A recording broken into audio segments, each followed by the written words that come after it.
Buenas tardes. En esta parte del curso vamos a comenzar un poco a sentar un poco las bases de la educación financiera y las finanzas personales. Y justamente queremos aplicar todo este conocimiento para el diagnóstico de nuestra propia situación económica y justamente también definir unas partes concretas. Comenzamos justamente con esta presentación. Mi nombre es Caterine Rosemary Calimani y comenzamos con el primer tema, que es educación financiera y finanzas personales.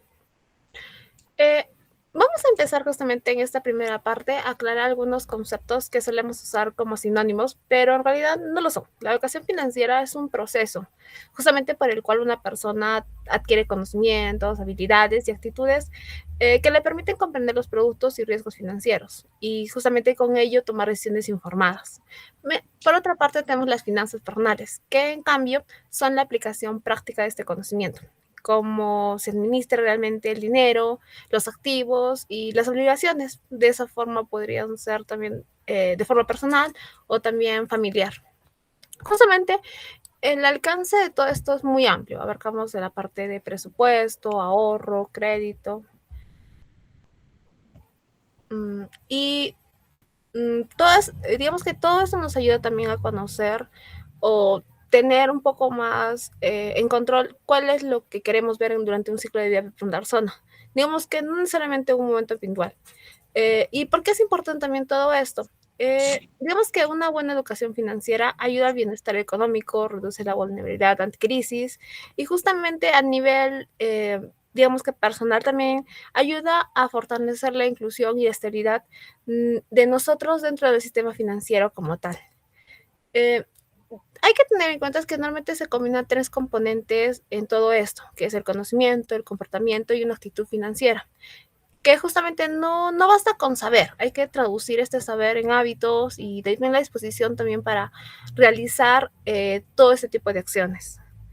Pasamos al siguiente tema, que son los ingresos, gastos y ahorros y presupuestos.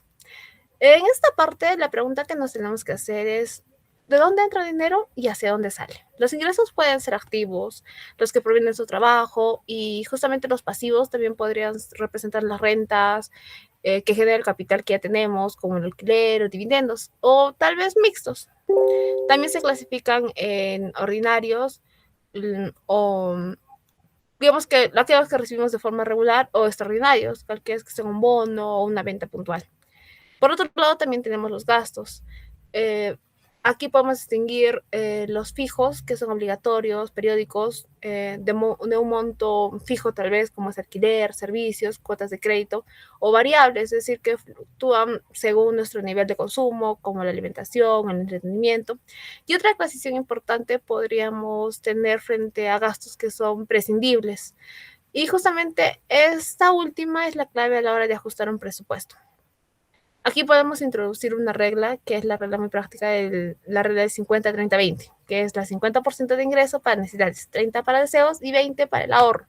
Y digamos que no es una ley matemática como tal, pero es una guía de referencia que podría ajustarse de acuerdo a la realidad de cada uno de nosotros. Y tenemos la siguiente diapositiva, que es la del ahorro. El ahorro como tal es, digamos que una porción de ingreso que no consumimos y destinamos a metas futuras o a recibir contingencias. Y justamente el presupuesto es la herramienta que nos permite organizar todo esto de forma sistemática. El proceso para construir un presupuesto normalmente tiene 4 pasos. El primero es registrar, anotar de forma ordenada todos nuestros ingresos y gastos en un periodo, sin omitir absolutamente nada.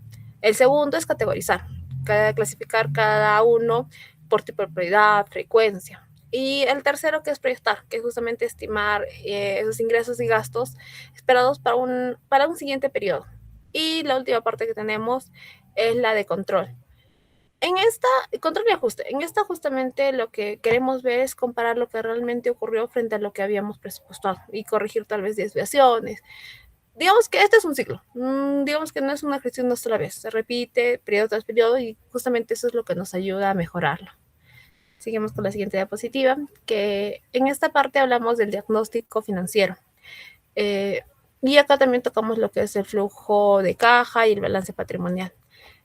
digamos que aquí hay que tomar en cuenta esas herramientas centrales para saber exactamente cómo estamos parados financieramente. La primera es el flujo de caja, que justamente registra entradas y salidas de efectivo durante un periodo determinado, sea mensual o anual. Las entradas incluyen sueldos, honorarios, rentas, bonos, venta de activos.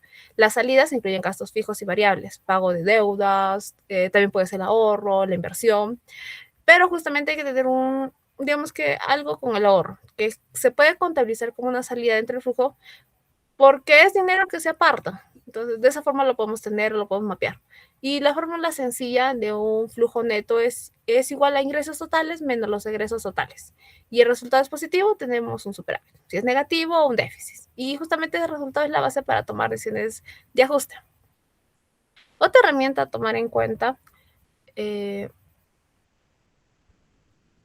justamente es lo que es el balance patrimonial que es distinto al flujo de caja. Mientras el flujo de caja mide el periodo digamos que mide un periodo de tiempo, el balance es una fotografía en un instante determinado.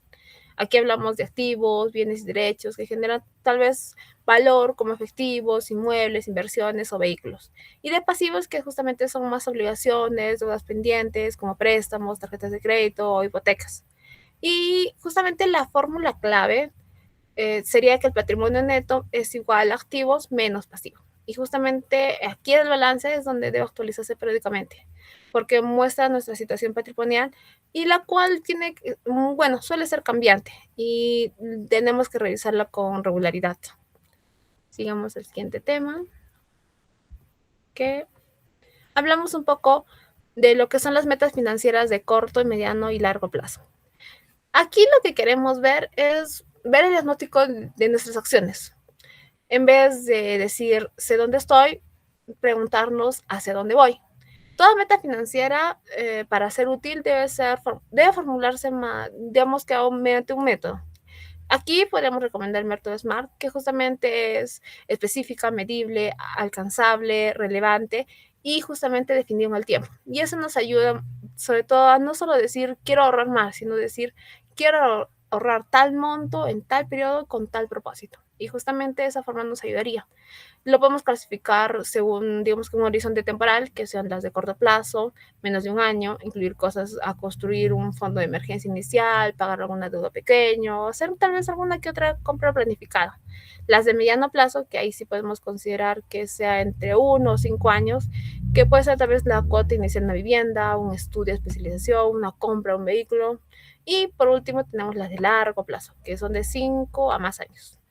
Y justamente aquí podemos incluir algunas cosas como la jubilación, educación de hijos, construcción de un patrimonio, digamos que por ese lado. Y tenemos la última diapositiva, que justamente aquí hemos querido exponer un caso práctico, justamente para que podamos, tenemos que practicar todos estos temas que hemos abordado. Y justamente aquí se contiene cuatro partes. Primero es la de elaborar un flujo de caja mensual, ya sea propio de un caso asignado, y justamente crear un balance patrimonial completo. Es decir, ver los activos, pasivos y patrimonios. Y aparte también identificar cuál sería una meta de corto plazo, a mediano, a largo plazo. Y justamente presentar alguna que otra conclusión que nos ayude a completar un poco más la parte de ajuste del presupuesto. Y entonces eso sí sería genial que lo puedan hacer justamente para comprobar que justamente hay algunos conceptos que se han explicado de forma teórica, aplicarlos en un caso real y también tomar decisiones fundamentales a partir del número. Con esta parte, con todo esto doy paso a mi siguiente compañero para que puedas poner la siguiente parte.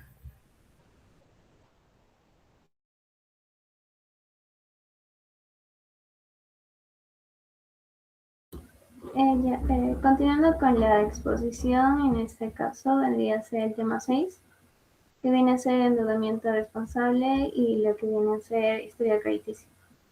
En este caso vamos a repartir la deuda tanto de una buena deuda y una mala deuda.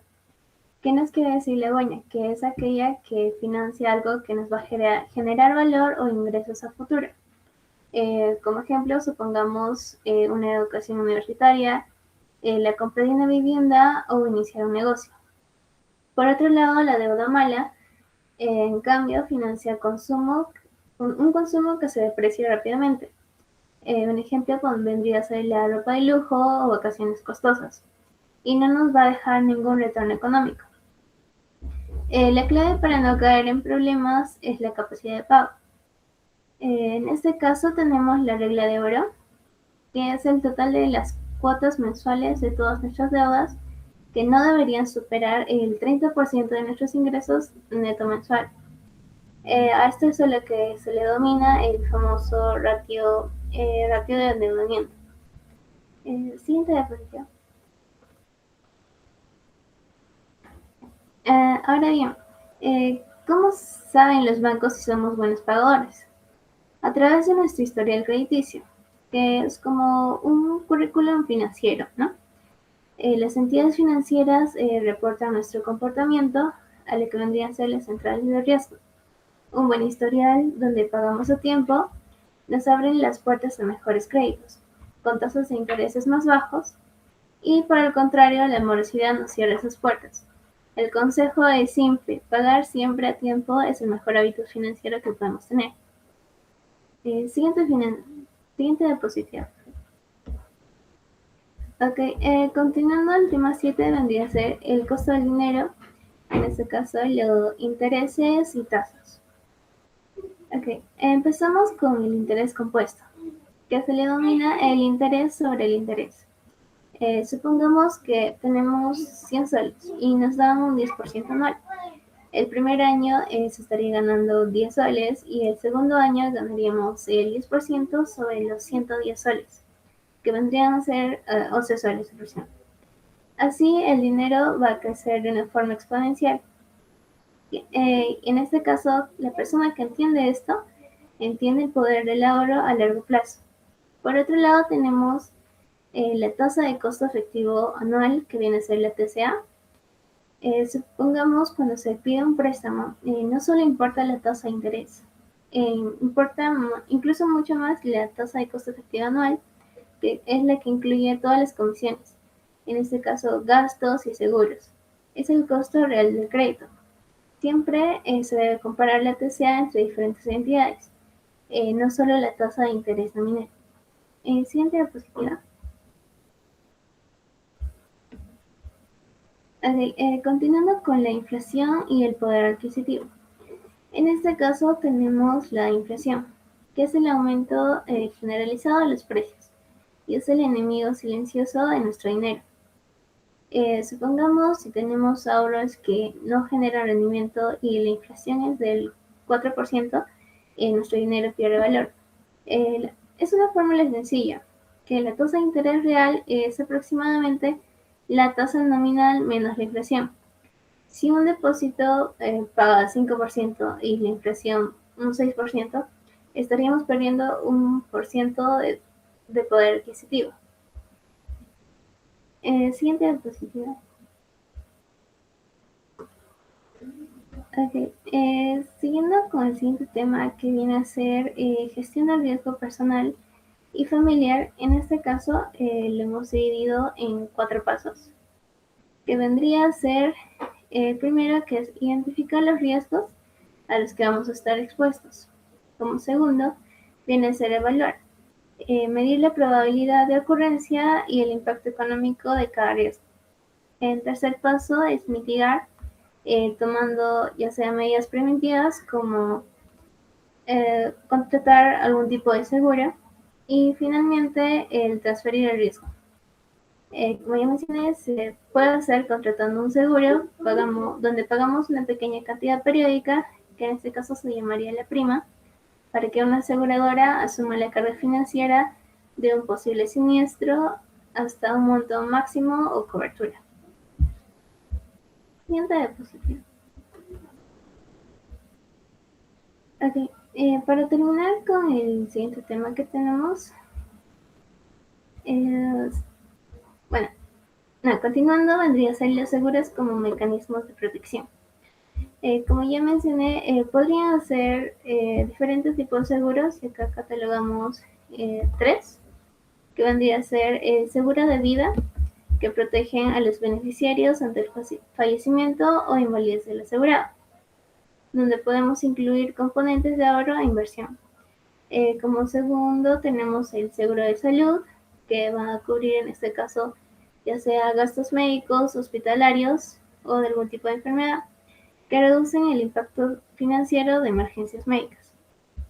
Y luego tenemos los seguros generales, que protegen bienes, ya sea como un vehículo, vivienda o algún tipo de negocio, que nos van a cubrir daños ante siniestros como robo o incendio. Siguiente diapositiva. Bien. Okay. Luego seguimos con el siguiente tema, que viene a ser fondo de emergencia y previsión financiera. En este caso, este fondo va a funcionar como un colchón de liquidez inmediata, que nos va a permitir cubrir imprevistos como la pérdida del empleo, la avería de nuestro auto, por ejemplo, o un gasto médico menor, sin tener que endeudarnos.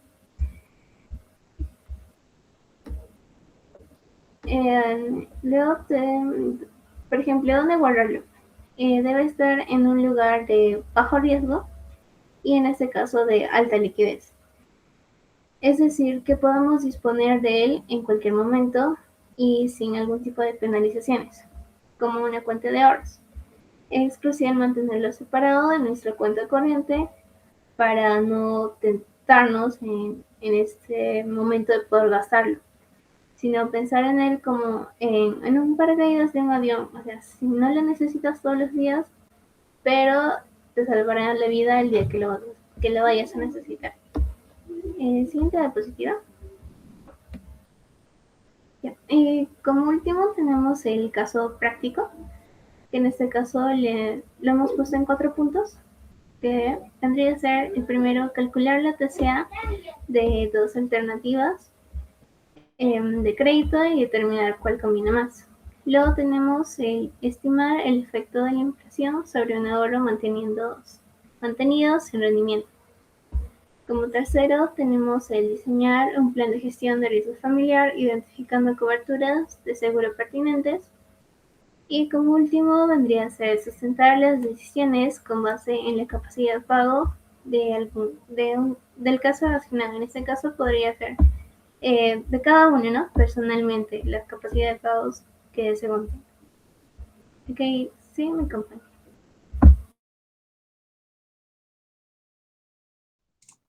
Ok, continuando con el tema 11, vamos a hablar sobre el ahorro e inversión. Primero debemos diferenciar entre ahorro e inversión. El ahorro consiste en separar una parte de nuestros ingresos para utilizar en el futuro. Generalmente presenta un riesgo bajo, tiene una alta liquidez y permite disponer rápidamente del dinero. Sin embargo, su rentabilidad suele ser limitada y por este motivo el ahorro es recomendable para objetivos de corto plazo, gastos imprevistos o para formar un fondo de emergencia. En cambio, la inversión busca aumentar el valor del dinero en el mediano o largo plazo. Puede generar una mayor rentabilidad, pero también implica asumir riesgos y en algunos casos no permite retirar el dinero inmediatamente. Por ello, antes de invertir, es necesario identificar nuestro perfil de inversionistas. El siguiente diapositiva. eh, en las cuales tenemos tres tipos de perfiles principales. El inversionista conservador, que busca proteger su capital y acepta muy poco riesgo. El inversionista moderado, que intenta mantener un equilibrio entre seguridad y rentabilidad. Y finalmente el inversionista agresivo, que busca obtener mayores ganancias y está dispuesto a aceptar una mayor volatilidad o posibles pérdidas temporales.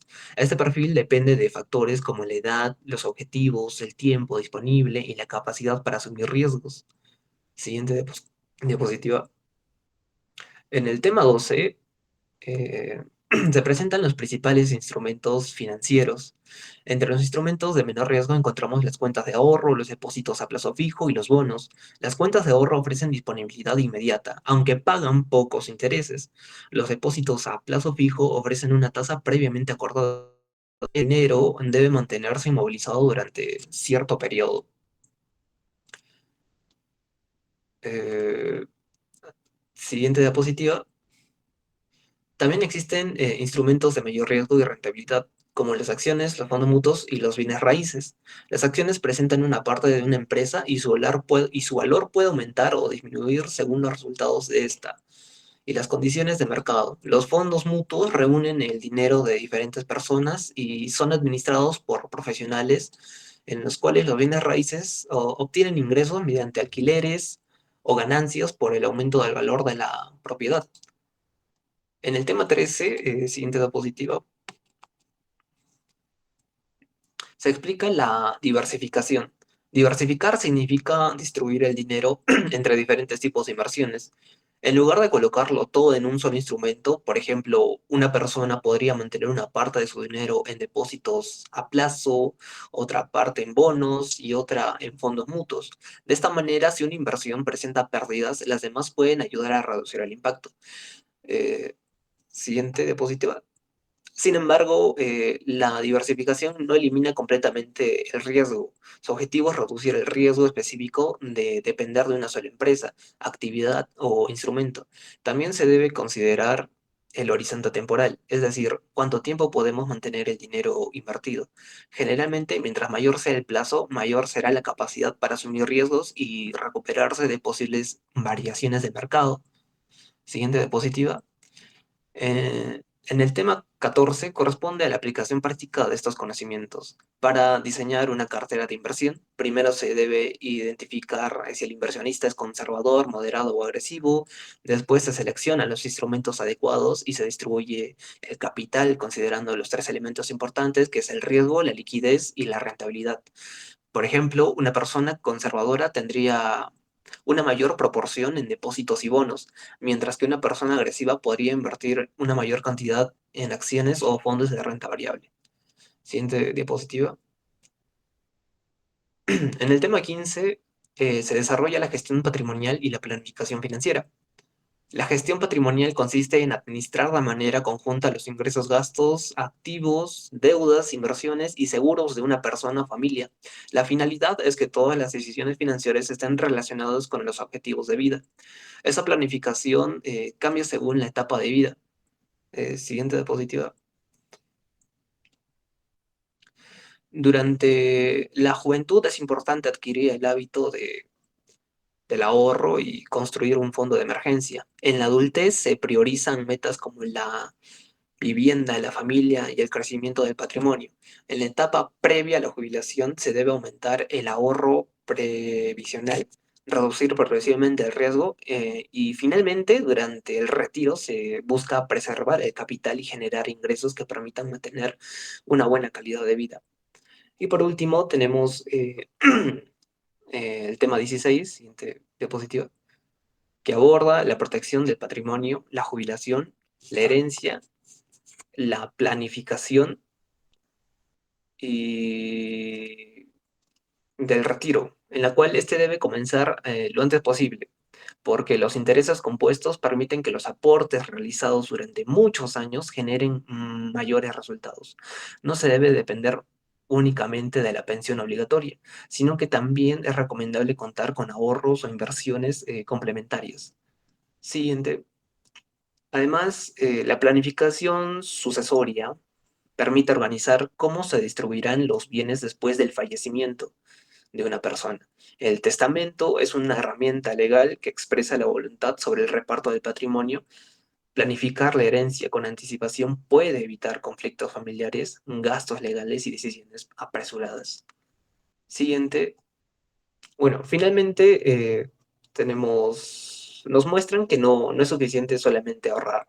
También debemos aprender a invertir de acuerdo a nuestro perfil, ya sea moderado o seguro. Diversificar nuestros recursos, planificar cada etapa de nuestra vida y proteger el patrimonio que vamos construyendo. La idea principal es que nuestras decisiones financieras deben estar al servicio de nuestros objetivos personales y familiares. Eso sería todo en este grupo. Muchas gracias.